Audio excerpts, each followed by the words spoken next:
1970களுக்கு அப்புறம் தான் இந்த நூடுல்ஸு, பிஸ்கெட்டு, பேக்கரி ஐட்டமு, சர்க்கரை ஆலைகள் அதிகமாகுது, நவீன பொருளாதாரத்துவம் வருது. அப்போ தான் நம்மளுக்கு டிசீஸ்லாமும் உள்ள வருது. அதனால் அப்போ வந்து லைஃப் ஸ்பேன் நிறையா இருந்ததுன்னா கிடையாது. அப்போ ட்ரீட்மெண்ட் கிடையாது, ஆனால் லைஃப் ஸ்பேன் இல்லை.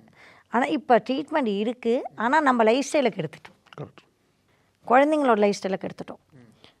ஸோ நீங்கள் பிஸ்கெட் சாப்பிடாதேங்கிறதுக்கு காரணம் நம்மளோட சோஷியல் மென்டாலிட்டியே வீட்டுக்கு போனால் பிஸ்கெட் வாங்கிட்டு போகிறது. இத்தனை நாள் நான் என்ன பண்ணிகிட்டு இருந்தேன், நானே பிஸ்கெட் வாங்கிட்டு தானே போயிட்டு இருந்தேன். யார் வீட்டுக்காக போனீங்கன்னா என்ன பண்ணுவோம், ஒரியோ பாக்கெட் ஒன்று கொடுங்க, வாசலில் பேக்கரியில் நின்று வெறுங்கையோடு போகக்கூடாது, பிஸ்கெட் வாங்கிட்டு போவோம். வீட்டில் குழந்தைங்க இருக்கும், குழந்தைங்க இருந்தாலே பிஸ்கெட் வாங்கிட்டு போவோம். அமெரிக்காவிலேருந்து வாங்கிட்டு வந்தால் என்ன வாங்கிட்டு வராங்க, சாக்லேட், அதுவும் கலர் சாக்லேட் சாயம் போட்டு. நிறைய குழந்தைங்களுக்கு ADHDலாம் எப்படி வருது தெரியுமா, அந்த சாயம் போட்ட சாக்லேட்டில் தான் வருது. மூளையில் சாயம் படியுது.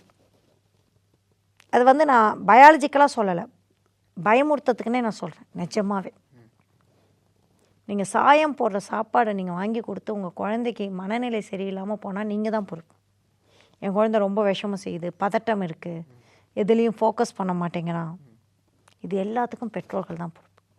இந்த குழந்தைய, அவ்வளோ பாசமான குழந்தைய இந்த பெற்றோர்கள் தெரியாமல் கையாண்டு